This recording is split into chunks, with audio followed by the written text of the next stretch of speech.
May buntag sa tanan.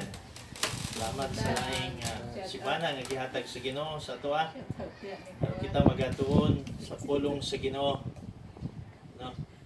Um, it's kumusta man ang ato ang usa ka semana? Naghanbag mga sumay yung mga experiences, sumay mga ato ang kining journey sa mga panghitabo sa tong journey. Kira ba? Na-experience ba ninyo ang mensahe sa atong natunan tong aging Domingo? Naabay pagkabanhaw? Naabay kadaogan? Sa dihang nisalig o nisandig ta diha kay sa Ginoo? Or hangtod karon wa pa kabangon? Tungod kay depende na siya sa tuang pagsalig sa Ginoo. This morning, we will talk about the wedding in Cana, and Jesus turns the water into wine in John chapter 2 verse 1 to 12. No?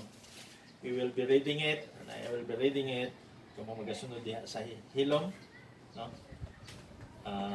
Ingon siya sa verse 1, the next day there was a wedding celebration in the village of Cana in Galilee. Jesus' mother was there, and Jesus, his disciples were also invited to the celebration.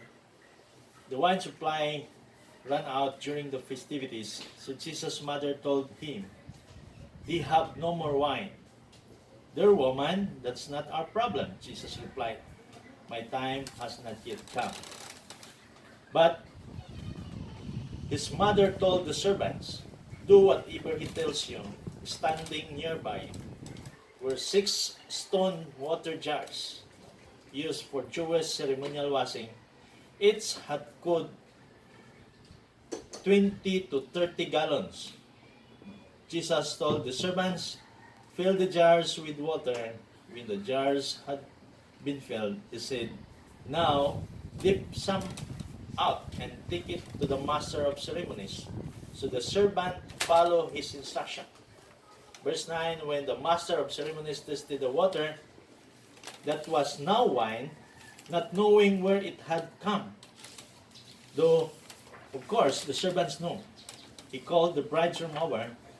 "A host always serves the best wine first," he said.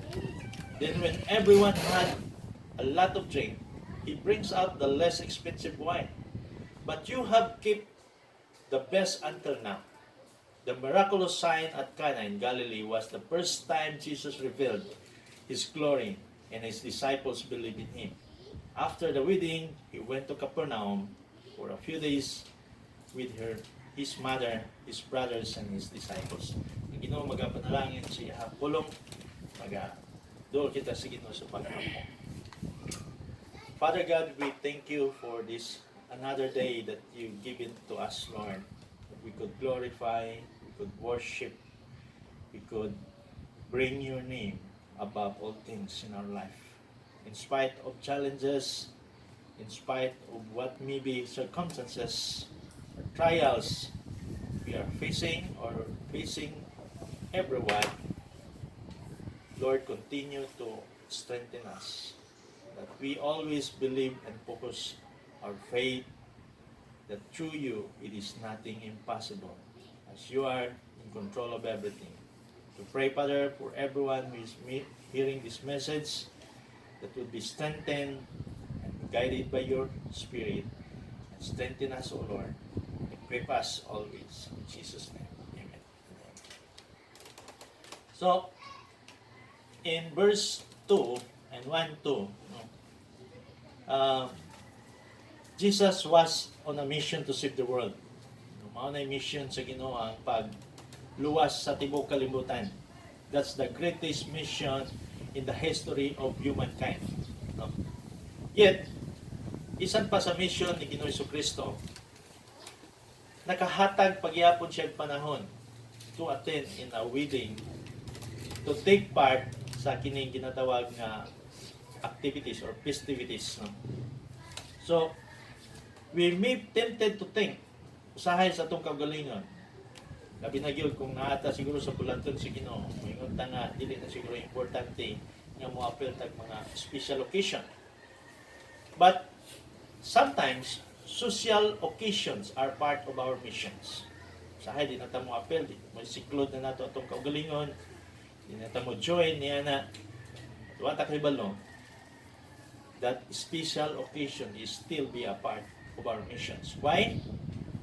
But maybe these social occasions, no, tungod kay si Jesus, he also valued wedding festivities because it involved people. Daghang mga tao, no, unya. So niadto si Jesus tungod kay ang target niya mga tao. So ang mission nato would be accomplished in a joyous time of celebration sahay with others. Bring balance, kinahanglan nato i-balance ang ato ang kinabuhi, no? By bringing Jesus into times of pleasure as well as times of work. No? Diya sa atong kinabuhi, mahimong balance nato ang ato ang paglakaw or pagsunod diha dinhi sa kalibutan sa atong paglakaw, pinaagi sa pagpangalagad sa Ginoo o sa bisag unsa nga trabaho nga gihatag or atong gitan-aw o gibuhat dinhi sa kalibutan. Ang kasal, no, sa panahon sa time ni Jesus, taas kaayo siya nga celebration. Gani dito sa mga provinces, ang uban 3 days, ang uban 2 days, no. Dinhi siguro usual is 2 days na ay likod-likod ang butan na to primerong adlaw niya celebration ang pagkaugma or the day of wedding. Pero sa time ni Jesus, naagyoy ang festival taas, no? Giandam na siya murag a week ang celebration, 1 week ang celebration. So spending the time or the new life of the marriage couple sa bagong kasal, no? Open ang usual sa una sa magpakasal ka, dili pareha dinhi sa syudad nga few lang ang ato ang pilion, papilon. Kinsa tong na-invitation or tayo maka-join. Siguro kay mahal ang itulyukan or either mahal ang per head sa restaurant, no? Kinomdom ko sa una, siguro maabot og mga 20,000, mga year 2000, okay na. Siguro mga above 2005, 30,000, karon almost 100,000 na siguro ang pagpakasal, no? Sa una okay pa sa una ang 5,000, no? Napay uban sa una nagpakasal ra salmon o noodles, okay na. Ug tulo ka manok, pwede na, no? Pero sa unang panahon pagyud, naagi mo kasal nga tag 5 ka baboy, ihawon sa kabaka o sa kakabaw uban, no? Dagko kayo. So tinga naman, tungod kay dili lang ang relative, dili lang ang side sa babae o lalaki ang part sa celebration, kundi a whole town, a whole barangay, bisan whole barangay, no, daghan-daghan.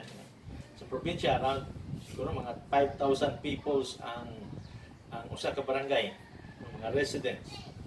Dito sa syudad, marag daghan-daghan yun. Dito sa Lapu-Lapu, it takes around 250,000. 2 years, how many years ago, ang population din sa Lapu-Lapu, hindi ko makaya pagkaon kung 250,000 in 1 week.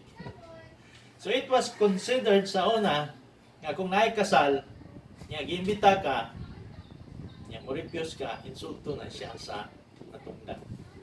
So what to get? That's why Jesus, part siya, huwag niya ito siya dito sa kasal, no? Kay moripyos ka, kuan man, insulto man. No?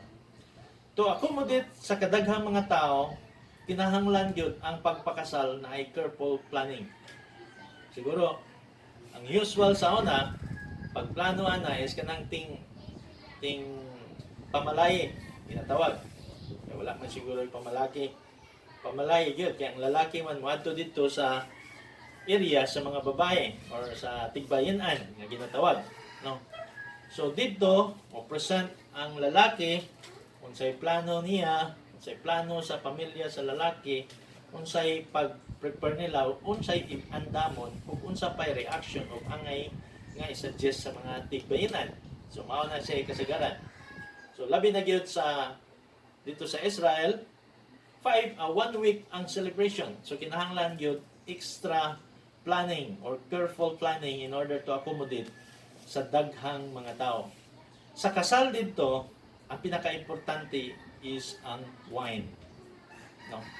Mahutdan gani kag wine, mahimo mawala siya ang strong kining ginatawag nga hospitality. No? So importante gyud nga dili gyud na mahutdan ang wine. So ang primero pag yun is nindot kaayo the best nga mga wine mo i-serve. Kay naman diha mga primerong mga guest, no? Kanatog na diha mga halangdong mga guest. Then later on magkadugay katunang mga the less nga wine mo i-serve, no? So planning mo na usual atong kinsa tong gaplano diha magpakasal karong tuiga ay siguro gamay-gabay na ron kinagka-istorya ko sa usa ka bishop gahapon nakamit nako ngayon siya duha lang ka witness parents so babae ug lalaki, no, kay bawal ang tungod sa social distancing issue tungod sa COVID namura na siya civil wedding wala na katong all entourage nga na Bible bearer na sponsor so wala na karon wala na kayo gi-practice karon tungod sa COVID nga issue. So, na sila gikasal, witness na lang, mura na kanang gikasal dito sa munisipyo no, or sa City Hall nga tagduha ra ka book sponsor. Mura na informal nga pagkasal. No?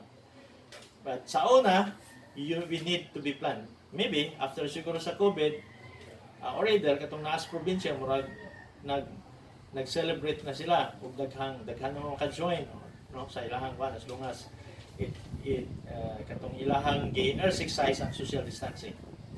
Kini siya nga issue no tungod kay ang wine mao ay pinaka-target nga dili mahutdan aron ma-protectionan ang embarrassing moment, no? When the time the mother of Jesus, who is Mary, no, ingon siya nga wala na wine, no. So si Jesus was about to respond with a heartfelt need, no. Si Jesus may respond sa heartfelt need. So kung tanaw nato dili tungod kay nisugo si Mary, no, si Mary was probably wala siya nangayog tabang kang Jesus aron mobuhat og milagro. She was simply hoping nga ang iyang anak nga mao si Ginoong Jesucristo mutabang og sulbad sa major problem nga ang pagpangita sa wine. Nganong nangayo magtabang si Mary sa kang Jesus, no. Sa tradition gisulti diha nga si Joseph at that time ang bana ni Mary was already dead, no. Basta mawala na i-mention diyan. So she was used to asking her son, who is Jesus, help in order to that certain situation. So Jesus answered to Mary, ingon siya, nagtubag si Jesus, kung sa iyang gitubag dito, ay tanaw na to ang iyahang gitubag. Jesus replied, ingon siya, dear woman, that's not our problem. Jesus replied, my time has not yet come. So, unsa kay bation sa unsa kay inahan nga tubagon ka ana sa imong anak, no? Unsa kay bation? Ha? Kung tan-aw nato si Mary, do Jesus answer to Mary is difficult to understand. Wala nakasabot si Mary, no? But maybe that point, although Mary wala siya nakasabot sa kang Jesus, what going to do, she still trusted sa kang Jesus kung unsay angay buhaton. Isalig gihapon siya. Wala siya ni-react. Pasingin, klaro ni bataan wala siya nisulti anak, no. So kana lang at time nisulti lang siya nangayo siya tabang sa kang Jesus nga wala na rabay wine. Kay usual ang mutabang ang mga banag yun. No? But those who believe in Jesus but run into situation they cannot understand. Sa time ni Mary, dili lang pagkaanak tungod kay in advanced situation, kay balo na siya na si Jesus, He is from God and He is from the will of God. Siya ang anak sa Ginoo. Naay times ato ang situation nga kung mutuo ta diha kang Ginoo si Kristo, pero moabot ang panahon nga naay mga kalisod nga dili nato masabtan unsa may kasagaran natong reaction. Mapadayon ba ta sa pagbuhat? Usahay lisod, no? The same sa situation ni Mary. No? Katong time nga na nidool siya, nangayon siya kang Jesus. Niya ang response nga, may babae, ayaw ko tuloy sa ako ang buhaton. Ayaw ko unahin. Dili pa akong panahon. Ma-upset siguro ka. The same sa ato ang kaugalingon. Nindot kaya itong ipangayo, nindot atong giampo, no? Nindot ang ato ang plano. Pero it will come unto the time nga ingon nato nga grabe ka kinahanglan nimo ana nga panahon, just like the one kaning wine mahurot na siya. That's why nangayo siya tabang, no? So di na to masabtan usahay kung unsay reply or unsay unod, just like Mary. Wa niya masabtan kung unsay unod sa gisulti ni Jesus. Usahay nga na sa datong bation sa dihang ngayon sa Ginoo. Dili na to masabtan. Ngayon na Lord, di ba proteksyonan minimo? Pero usahay naata sa mga kalisod, naata sa mga persecution, naata sa mga pagdaog-daog, naata sa paglingla, no? Naata giilat ka or sa mamadiha. Sa may atong reaction. Jesus encourage us nga mahimutang magpabilin or magpadayon sa pagsalig until the time He work for the best way sa ato ang kaugalingon. No? Si Mary, misubmit siya kang Jesus by doing of things. She submitted, si Mary. She recognized that Jesus was more than her human son. No? But He was the Son of God. When we bring our problems to Christ, usahay atong hunahunahon, unsaon ka pag-take care sa Ginoo, ani i-provide ba ni sa Ginoo or matubag ba gyud ni sa Ginoo? No? Pero take note, He has completely different plans ato ang kinabuhi. Ang atong plano usahay dili plano sa Ginoo. Pero usahay makahunahuna ta, sakit ta ba ni, lisod ba ni? Pero wa ta kay balo sa kasakit o kalisod nga atong agian, naadiha ang pinakanindot nga plano sa Ginoo. No? Nganong man kaha nga paagihon pamanta usahay sa Ginoo nga mahutdan ta, just like the wine. Ngano man nga usahay paagihon pagyud ta sa Ginoo sa kalisod. Ngano man pa-eksperensyahon pamantaan. The question is, supposedly, what should be the plan or what is the purpose of God why we are experiencing this? The same. He is working for the best way planning of our life. He is working just like Mary. If we just submit and allow Jesus to deal on our problem, you will see and we will see the best. The same sa message last week. If we just believe Jesus, then we will see the glory of God. Pero kung magsalig ta sa itong kaugalingon, frustration ang permanente nato mabati. Frustration, kaya nga naman, painful man ang atong mga experiences. Mawad-an ka, balik ka sa uno, panahon ni mo, kapuyan balik na sa uno, yung kamot na sa ta. Or either, mangandoy na sa tag-ingani. No? It's a painful. It's exhausting. No? Lisod siya, kapoy siya. Ingon na to nga, marag di na gitaganahan. No? But then, when we try to be like Mary sa iyahang pagpangayo, no? Even he is the mother of Jesus, but because she know that Jesus is not only her son, but he is the Son of God, who is the Lord of Lords and the King of Kings, she allowed Jesus to in control to every situation. She allowed Jesus Christ.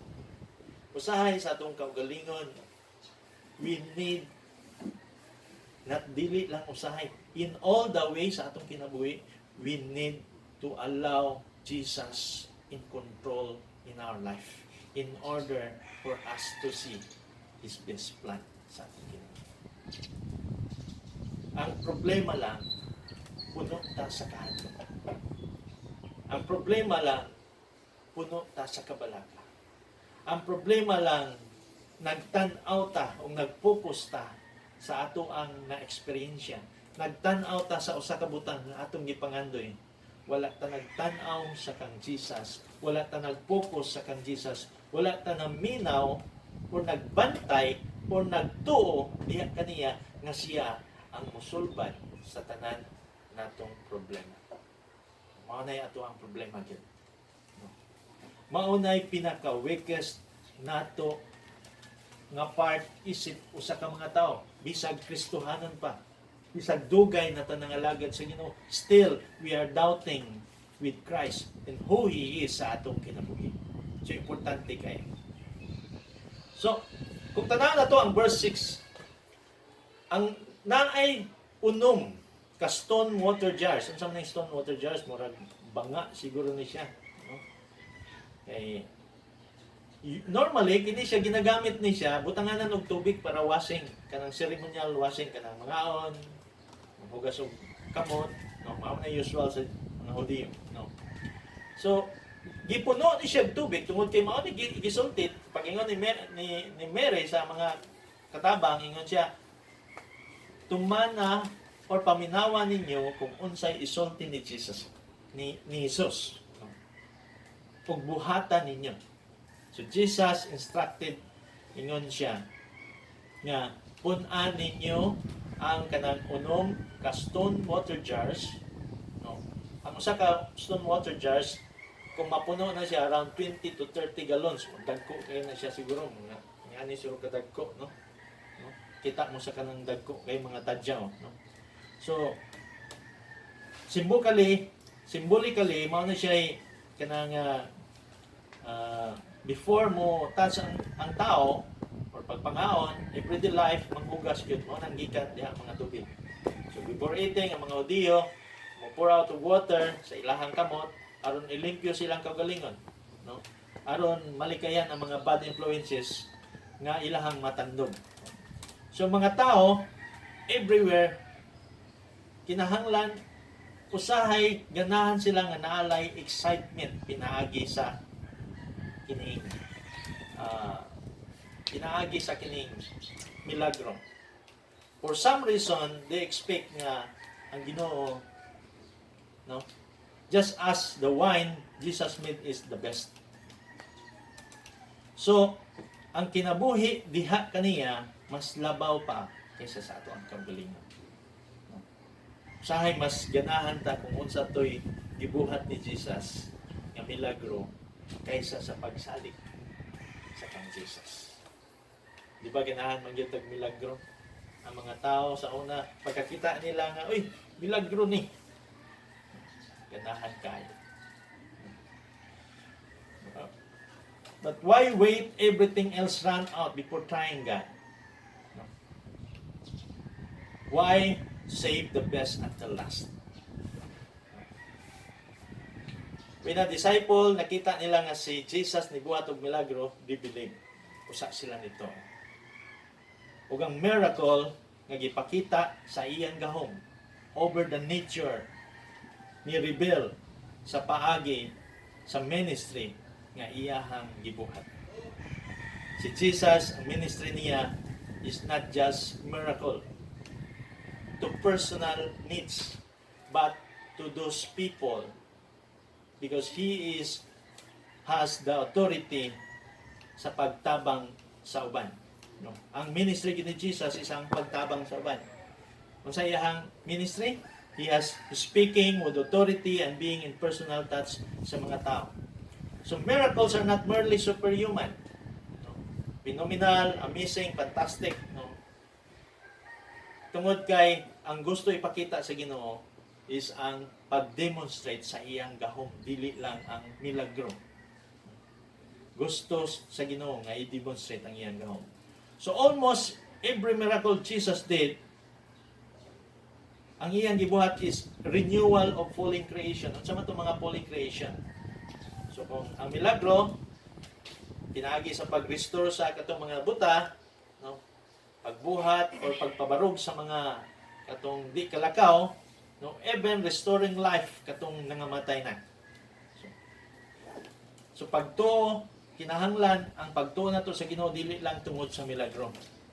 Tungod kay usa siya ka Ginoo supposedly. Kay nakapokus man ang ato ang pagtuo niya sa milagro.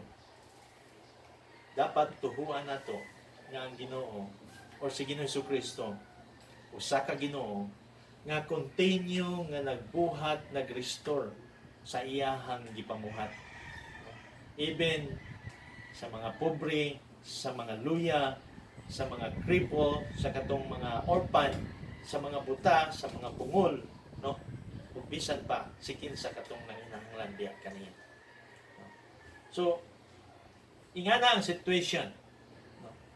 Nga si Jesus kanunay niya gitan-aw ang gikinahanglan sa matag usa.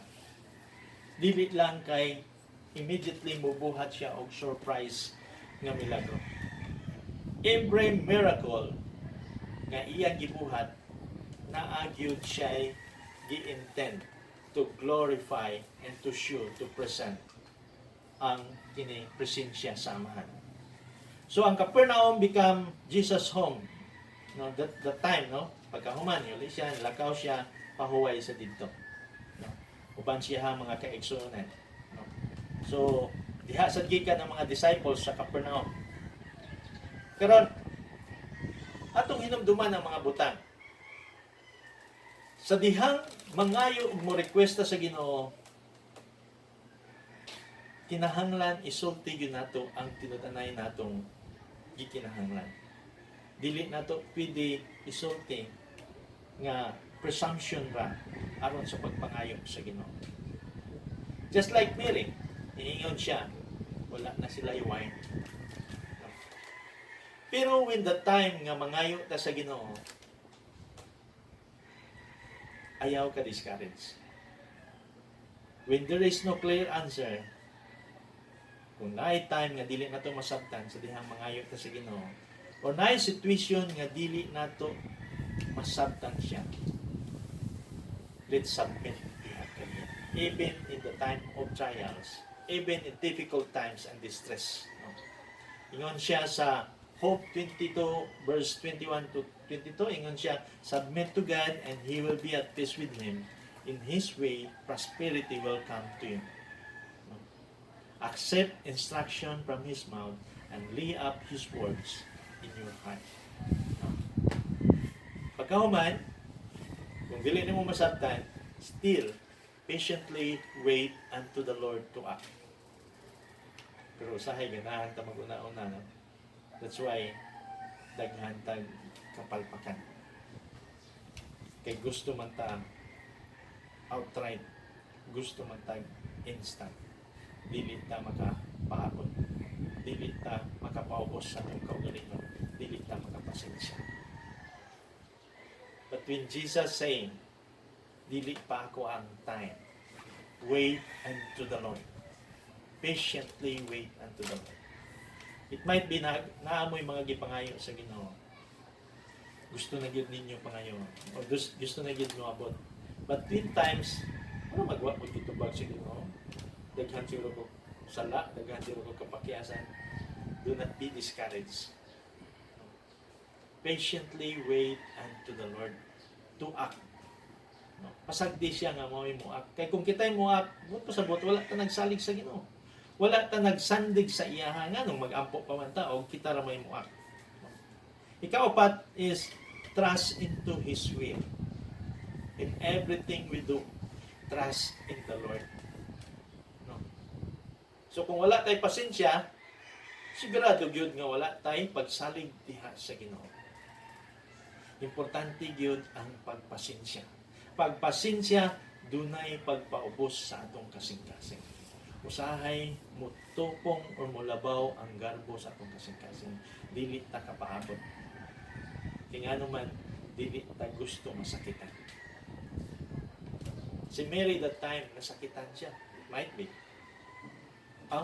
Di ba? Kanang sultihan ka, o niya, ang response mo ha, dili maayo. Murag, muatras ka, di ba? Sige. Murag kag mahilaw. No? But Mary still submitted to the Lord. He submitted to Jesus because he knows that Jesus is not only his son, but he is the Son of God. No? Trust his will. No? Saligi ang iyahang kabubuton. And then, number 5, ingon siya, righteous play or prayer will never be disappointed. Mabati na to na sa atong dughan. Sa atong kasing-kasing. Pag isalig ganin nato sa Ginoo, wala tay conviction niya na sometimes usahay makaingon ta. Kutog na sa atong una-una, o niya mura pag lupad ba? In times like that, balik ta sa pagpangayong pasaylo sa Ginoo. Lord, kung na ako'y kapakyasan, pasaylo ako. Kung gipati pag inato pagkagilti, Lord, nagsaad ka sa imong pulong. Nga kung mangayo ko diha kanimo, imong ihatag, imo kong pasayloon, limpyuhan nimo, tangtanga ang mga babag sa akong kinabuhi, sa akong kasing-kasing. Aron Lord, ang panalangin dili mababagan ug imo ka nang ibubog sa akong kinabuhi.